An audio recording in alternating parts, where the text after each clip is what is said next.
모든 것이 안정되어 있고 자녀들도 심성이 고운 녀석들이니 아무 걱정 없습니다. 저는. 그렇게 너무 맘 놓고 계시지 말고 저랑 같이 변호사 사무실 가셔서 유서 미리 쓰고 공증받아주면 어떻겠습니까?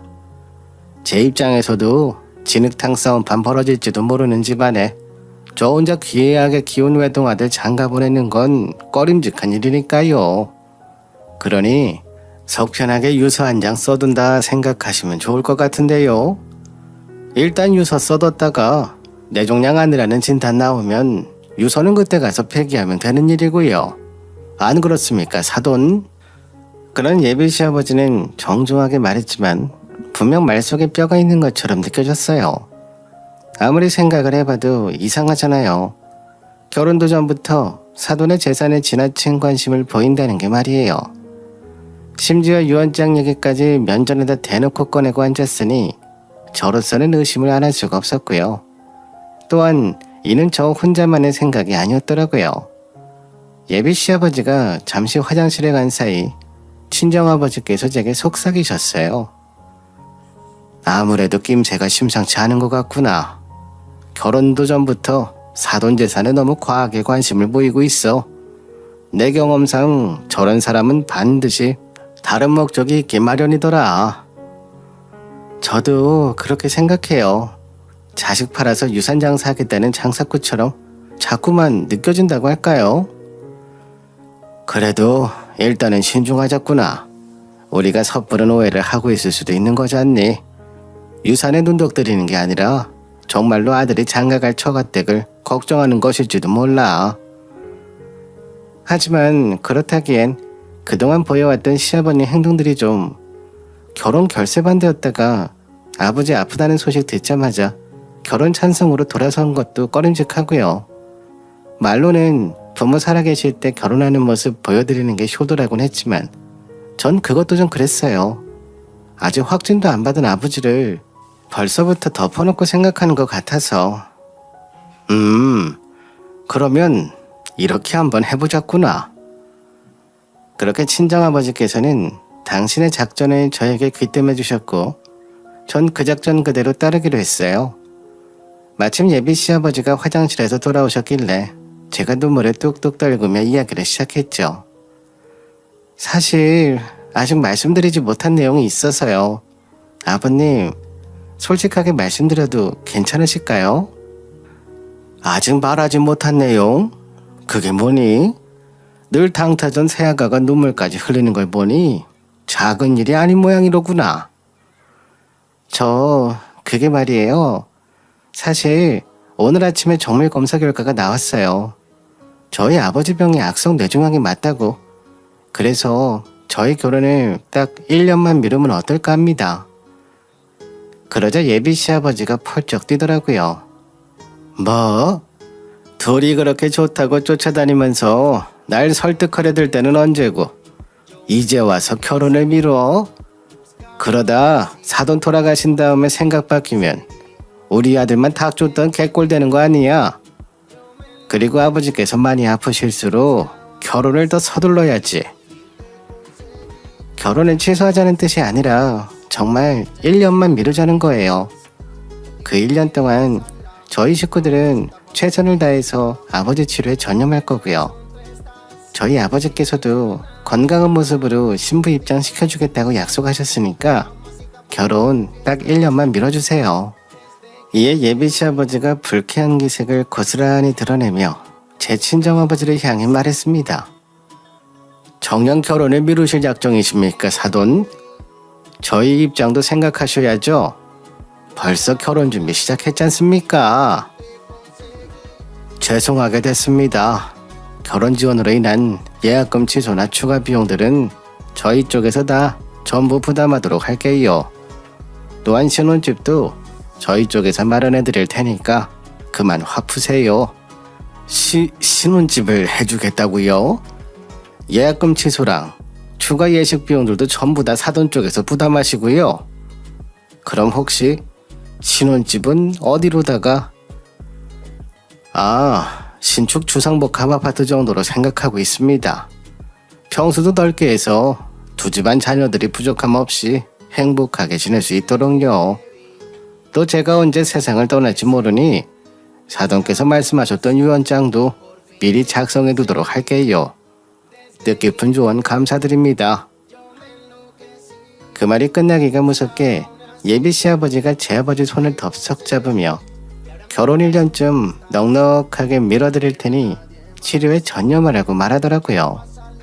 그날 그렇게 예비 시아버지는 콧노래를 부르며 유유히 떠났고 저희 결혼은 저와 친정아버지의 계획대로 1년 미뤄지게 됐죠. 저희가 결혼을 1년씩이나 미룬 이유는 아주 간단했어요. 예비 시아버지가 유산에 눈독 들이는 게 아니라 정말로 아들이 장가갈 처가댁을 걱정하는 것일 수도 있는 일이니까. 결혼을 1년 미뤄놓고서는 그 시간 동안 예비 시아버지의 행동을 지켜보자는 것이었죠. 예비 시아버지가 오직 아들 사랑과 걱정이었다면 저희는 약속된 주상복합 아파트를 신혼집으로 해갈 테지만 만약이라도 유산에 눈독 들이는 것이 맞다면 그날로 파혼할 작정이었어요. 또한 이런 과감한 계획이 가능했던 이유는 친정아버지의 건강 상태 덕분이었습니다. 그날까지만 해도 정확한 정밀 진단 결과가 나온 것까지는 아니었지만 의료진들로부터 아무래도 악성 뇌종양은 아닌 것 같고 단순한 무록 같다는 귀뜸을 받은 상태였거든요. 이에 저희는 친정아버지가 악성 뇌종양 확진을 받았다고 예비 시아버지를 속이면서 감시의 시간을 가지자는 계획을 짤 수 있었던 거고요. 만약 정말 악성 종양으로 판명되었다면 절대 불가능한 일이었어요. 결혼이고 나발이고 아버지 치료에 모든 걸 걸어버렸을 테니까요. 참 다행스럽게도 바로 이튿날 아버지의 정밀 검사 결과가 나왔어요. 의료진들로부터 귀뜸을 받았던 것처럼 악성 종양이 아닌 그저 작은 무록에 불과할 따름이더라고요. 가만히 내버려둬도 건강상 아무런 지장이 없을지만치 작고 가벼운 무록 말이에요. 아무튼 그렇게 저와 친정은 결혼 후에 1년 동안 예비 시아버지의 행동을 주시하기로 했는데요. 그로부터 얼마 뒤 제 친정아버지께서는 예비 시아버지를 안심시키기 위해 두 분이 함께 변호사 사무실에 찾아가 유언장을 작성하고 공증까지 받았습니다. 회사 경영권을 저에게 상속시켜주고 친정의 재산 전부를 제 친정어머니와 저희 삼형제에게 공평하게 상속하겠다는 유언장이었죠. 그 유언장의 최대 수혜자는 다름 아닌 저였어요. 그리고 제 남편이 될 예비 신랑이었죠. 친정재산도 재산이거니와 회사 경영권 유지를 위해 상속받게 될 지분까지 다 합치면 아주 거액을 물려받게 되는 셈이었으니까요. 한편 유언장의 공증 과정까지 모두 직접 참관한 예비 시아버지는 평생을 몸바쳐 일해온 직장에 바로 그날부로 희망퇴직을 신청했어요. 뭐 예비 시아버지의 연세가 연세였던 만큼 은퇴를 해도 이상하지 않을 일이었죠. 그러나 제 의심의 불을 다시금 지피게 된 건 이어지는 예비 시아버지의 행동이었어요. 회사에서 희망퇴직한 예비 시아버지가 전에 없던 사치를 부리고 다니기 시작하더라고요. 외제차를 전액 할부로 떡하니 뽑아서 끌고 다니질 않나. 골프장 회원권도 떡하니 전액 카드 할부로 끊어버리질 않나. 이처럼 예비 시아버지가 부리는 모든 사치들은 전부 할부였어요. 마치 조만간에 큰 돈이 들어올 일이 있다는 사람처럼 말이에요. 이에 혹시나 진짜 유산을 기대하고 저러는 건가 싶었던 제가 신랑에게 물어보니 예비 신랑도 시아버지의 속내를 전혀 모르는 눈치더라고요. 그저 글쎄 평생 고생만 하고 사셨으니 퇴직금 받으신 걸로 이제 좀 누리면서 살려고 하시는 건가? 그런 것 치곤 사치가 너무 과한 것 같은데 라고 하며 자신도 아리까리하다는 대답을 하더라고요. 뭐 거기까지는 저도 그럴 수 있는 일이라고 생각했어요. 호라비 예비 시아버지가 외동아들 키우느라 고생 많이 한 것까지는 부정할 수 없는 사실이었으니까요. 본인 퇴직금을 누리고 사는 것까지는 제가 책 잡을 수 있는 영역도 아니기도 했고요. 예비 시아버지의 검은 속내가 고스란히 드러난 건 그로부터 몇 달이 지난 어느 날의 일이었습니다. 1년을 미뤄뒀던 저희의 결혼식이 가까워오자 예비 시아버지는 저를 지인에게 데리고 다니며 며느리라 소개하기 시작했는데요. 그러던 중 저는 만취한 예비 시아버지가 지인들에게 호언장담하는 목소리를 엿듣게 됐어요. 너 요즘 너무 사치 부리고 다니는 거 아니야? 골프장 회원권 끄는 것도 모자라서 낚싯대도 몇 백씩 주고 새로 샀다면서. 주머니 사정 뻔한 자네치고는 말년 취미들이 너무 호사스럽다고 주변에서 말들이 많어. 자기들 좋을 대로 떠들어대라 이거야. 내 주머니 사정 지들이 알면 얼마나 안다고. 나중에 콩고문이라 좀 얻어먹겠답시고 나한테 들러붙지나 말라지 뭐. 아니 왜? 조만간 큰 돈이 들어올 일이라도 생겼어? 뭐 말년에 주식이라도 해서 크게 한 방 대박 친 거야? 대박은 대박이지. 근데 주식 같은 게 아니라 자식 농사 잘 지은 덕분에 내 인생이 대박 난 거야. 우리 아들 장가 간다는 집이 어떤 집인 줄 알아? 사업 크게 하는 양반네 집이야. 심지어 그 집 주인 양반이 악성 뇌종양이라 곧 죽을 사람이고 우리 며느리 앞에서 유산 상속장까지 미리 받아놨어. 며느리가 상속받으면 그게 다 내 아들내미 돈이 되는 거고 평생 아들 키우느라 뼈 빠졌는데 아들 덕분에 내 인생 말년 꽃 피우게 생겼지 뭐야. 순간 저는 깨닫고야 말았습니다. 예비 시아버지가 정말로 저희 친정재산에 눈독 들이고 있다는 것을 말이에요. 또 바로 그 순간 예비 시아버지와 지인이 줄곧 대화를 엿듣고 있던 저를 발견했어요. 이에 난처해진 지인은 도망치듯 자리를 떠버렸고 저와 예비 시아버지만이 남겨졌는데요. 모든 꿍꿍이를 전부 들켜버린 예비 시아버지는 무릎을 꿇고 사죄하지는 못할 망정 도리어 뻔뻔하게 나오더라고요.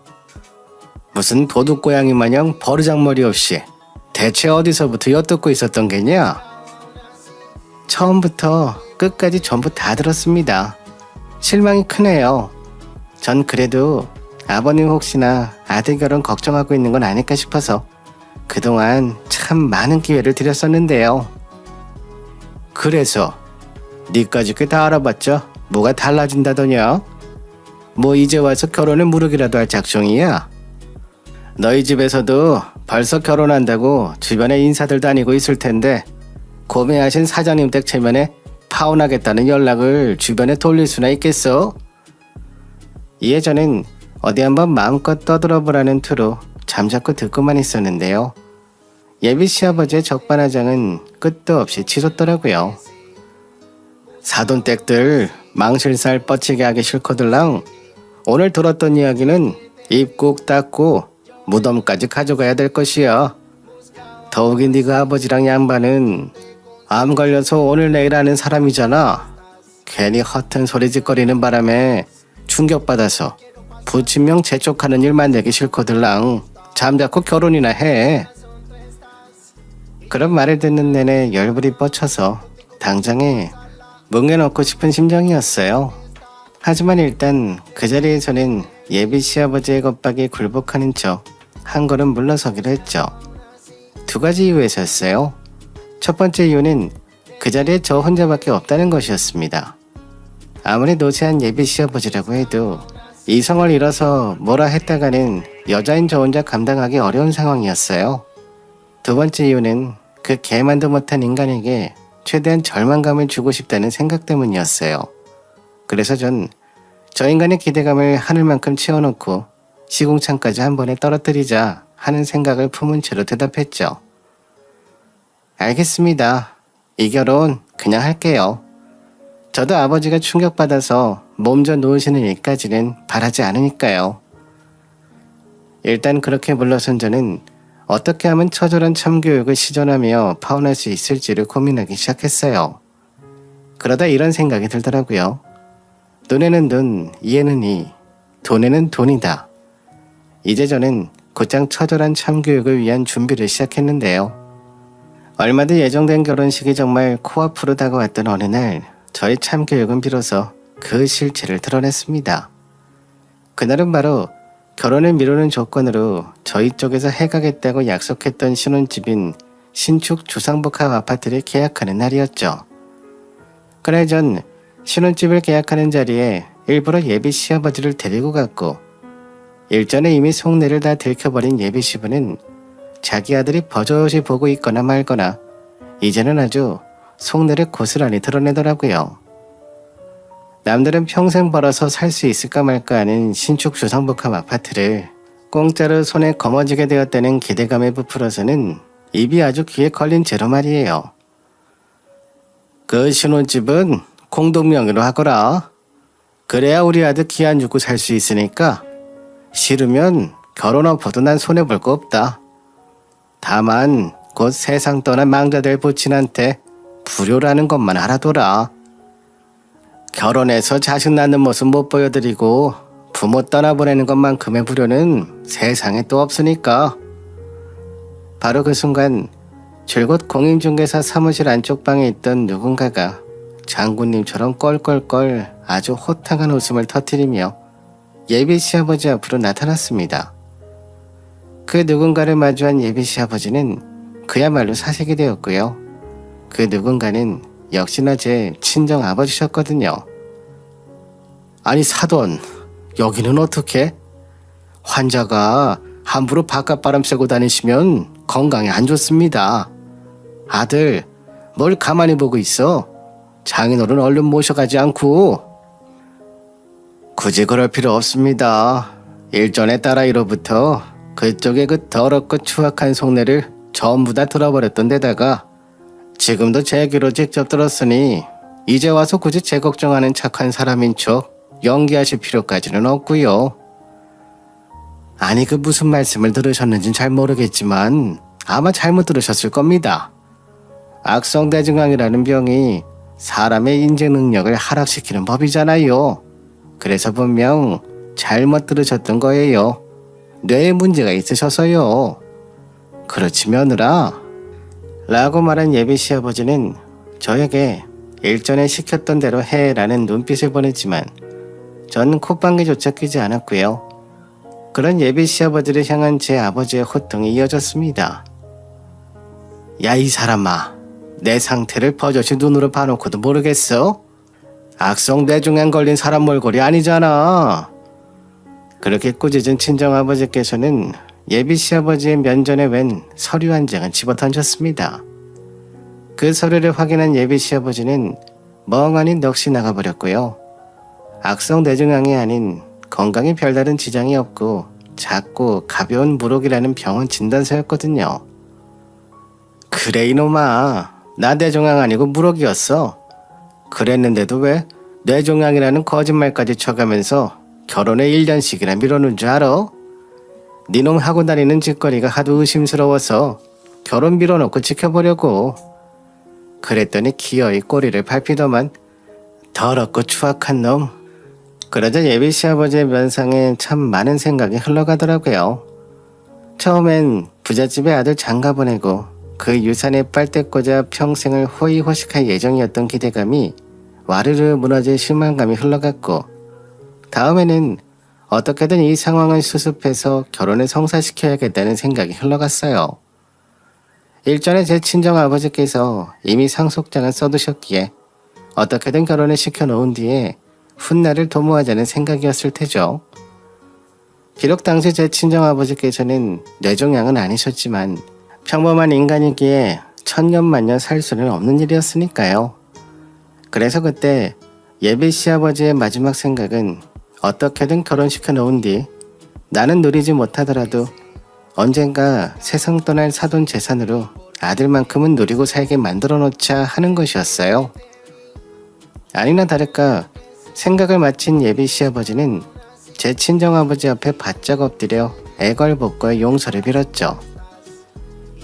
모든 잘못을 인정합니다, 사돈. 제가 어리석었고 그놈의 무력에 눈이 멀었던 모양입니다. 하지만 그건 제 잘못이지 아들놈의 잘못은 아니지 않습니까? 사돈, 앞으로 저는 없는 사람처럼 살 터이니 아들의 결혼만큼은 취소하지 말아주십시오. 어차피 사돈께서도 이미 청첩장이랑 다 돌리셨을 텐데 이제 와서 파혼하면 사업 크게 하시는 사돈 체면도 엉망되는 거지 않습니까? 그러자 제 친정아버지께서는 아주 단호한 대답과 함께 웬 종이 쪼가리들을 예비 시아버지 머리 위로 부어버리셨어요. 지금은 일단 어떻게든 아들 결혼시켜 놓은 다음에 언젠간 세상을 떠날 내 유산으로 아들만이라도 호의호식하겠다. 꿈도 참 크시지. 그런데 어쩌죠? 우린 결혼 인사 드린 적도 청첩장 한 장도 돌린 적 없습니다. 그 말에 예비 시아버지가 자기 머리 위로 쏟아부었던 종이 쪼가리들을 확인하더니 곧 거품을 물고 졸도에 쓰러져 병원으로 실려갔어요. 왜냐면 그 종이 쪼가리들은 모든 결혼 준비들이 취소됐다는 영수증이었거든요. 그렇게 전 파혼을 단행하게 됐고 얼마 뒤 예비 신랑을 만나 마지막 참구육에 한마디를 던졌어요. 우리가 왜 파혼했는지 알아?